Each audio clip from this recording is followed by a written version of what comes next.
इतने ज्यादा कैचेज छोड़ने पर पीसीबी की तरफ से एक बहुत बड़ा ऐलान और आम जनता के लिए इसमें बहुत बड़ी खुशखबरी। Urgent hiring company PCB and job vacancy is first slip fielder and second slip fielder, 1 seat for each vacancy, जिसमें एक्सपीरियंस सिर्फ 5 साल का चाहिए। लेकिन इसमें ये बात जरूरी है, आपने कम से कम 100 कैच पकड़े हों स्लिप में फील्डिंग करते हुए। Then you can send your CV to zakashraf@pcb.gov.pk। Australia में इन लोगों ने इतने ज्यादा कैचेस ड्रॉप किए हैं, लेकिन उतनी शर्म नहीं आई इनको। आगा सलमान का एक इंटरव्यू में कहना था, कैच ड्रॉप होना एक गेम का हिस्सा है। अगर सायम अयूब से कैच ड्रॉप हुआ है, अगर वहाँ पर बाबर आजम भी खड़े होते तो उससे भी कैच ड्रॉप हो सकता था। एक बार कैच ड्रॉप हो जाए, 2 बार कैच ड्रॉप हो जाए, उसको कह सकते हैं आप गेम का हिस्सा। लेकिन हर बार कैच ड्रॉप होना, इसको आप सिर्फ और सिर्फ अपनी नाअहली बेशर्मी कह सकते हो, जो आपको कभी भी नजर नहीं आती।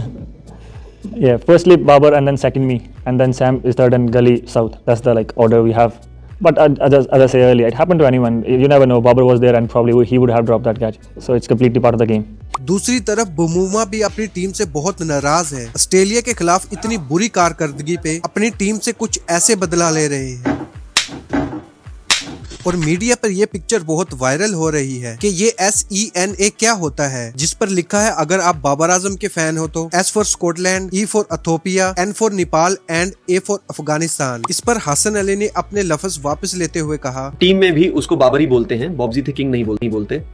हम उसको बॉब्जी तो या बाबर बोलते हैं या बोलते हैं बाबर आजम। बाबर यार बाबर कर लेगा, यार बाबर को बोलो ये मसला ठीक हो जाए, यार बाबर को ये, तो हम उसको बाबर बोलते हैं, बॉब्जी थे किंग नहीं बोलते, क्योंकि वो किंग नहीं है, वो बाबर। दूसरी तरफ मोहम्मद हफीज के खिलाफ ये ट्वीट बहुत वायरल हो रहा है। समा न्यूज के एक सहाफी ने ये ट्वीट करते हुए कहा, ट्रेनिंग के दौरान अब्दुल्ला शफीक कैचिंग की प्रैक्टिस कर रहे थे, इससे फ्री होकर बैटिंग प्रैक्टिस के लिए रेडी होने के लिए गए तो मोहम्मद हफीज ने अपनी बुलंद आवाज में कहते हुए कहा, नवाब साहब मैं आपका आधे घंटे से इंतजार कर रहा हूँ, कहाँ थे आप? जिस पर अब्दुल्ला शफीक ने जवाब देते हुए कहा कि मैं कोचिंग स्टाफ को बता कर गया था कि मैं थोड़ी देर बैटिंग करूंगा। लेकिन मोहम्मद हफीज इस बात पर बहुत गुस्सा हुए, काफी डांटा भी अब्दुल्ला शफीक को। इस पर बहुत से लोगों का कहना कि मोहम्मद हफीज बिल्कुल ठीक कर रहे हैं और कुछ लोगों का कहना कि मोहम्मद हफीज सच में ही प्रोफेसर बन गए हैं, खिलाड़ियों को डंडा दिखाकर काम लेना चाहते हैं, या फिर मोहम्मद हफीज पर कुर्सी का नशा चढ़ा हुआ है। सुनील गावस्कर स्टिल पाकिस्तानी प्लेयर्स के फैन हैं। पाकिस्तानी फैंस ने सुनील गावस्कर से पूछा, पाकिस्तानी टीम में से आपके कौन से फेवरेट खिलाड़ी हैं?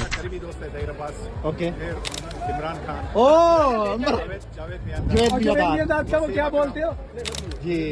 नहीं सर, जज़ाकल्लाह आपका सारे मेरे फेवरेट प्लेयर अभी बाबर आजम, मेरे फेवरेट प्लेयर अभी बाबर आजम। ICC ने इमर्जिंग प्लेयर्स में से 4 प्लेयर को नॉमिनेट किया है 2023 के अवार्ड के लिए, जिसमें शामिल है रविंद्रा कुद्सी, Madushanka and Jaiswal. ICC men's T20 cricket of the year 2023, जिसमें शामिल है Yadav, Raza, Ramjani and New Zealand player Mark Chapman. ICC की तरफ से 2003 के अवार्ड में कोई भी पाकिस्तानी प्लेयर शामिल नहीं। ये साल बहुत ही खराब रहा पाकिस्तानी प्लेयर्स के लिए। ICC men's ODI cricket of the year के लिए जो नॉमिनेट प्लेयर है, जिसमें शामिल है गिल, मोहम्मद शमी, विराट कोहली और डैरल मिचेल। आप इसमें देख सकते हैं 3 जो प्लेयर हैं वो सिर्फ और सिर्फ इंडिया की तरफ से हैं। इसमें मोहम्मद शमी और विराट कोहली पर कोई शक नहीं। शुमन गिल की कौन सी परफॉर्मेंस है ये समझ नहीं। न्यूजीलैंड ने भी अपने स्क्वाड का ऐलान कर दिया है वर्सेस पाकिस्तान, जिसमें बड़े नाम शामिल है केन विलियमसन, जो सिर्फ और सिर्फ 4 मैचेस के लिए अवेलेबल होंगे। Finn Allen, Mark Chapman, Lockie Ferguson, Matt Henry, Philip Santner इस सऊदी team Southee and Darryl Mitchell. Virat Kohli ने एल्गर की रिटायरमेंट पर एल्गर को बेस्ट विशेष देते हुए अपनी शर्ट भी गिफ्ट की। साउथ अफ्रीकन बॉलर मिराज को भी अपनी शर्ट गिफ्ट की थी टेस्ट सीरीज के दौरान। इंडिया की ऐसी परफॉर्मेंस पर वीरेंद्र सहवाग ने एक्स पर लिखते हुए कहा, आप करो तो चमत्कार, हम करे तो पिच बेकार। Total 107 over test over, also proof anything there for the first bowlers. Virender Sehwag ये शो करवा रहे हैं कि बुमराह और सिराज इस टाइम वर्ल्ड के बेस्ट बॉलर हैं। हों भी क्यों ना, क्योंकि अभी तक जो बॉलिंग ये कर रहे हैं उससे तो ऐसा ही फील हो रहा है। दोस्तों, इन सब क्रिकेट की अपडेट पर आपको कौन सी अच्छी लगी कमेंट बॉक्स में जरूर बताइएगा।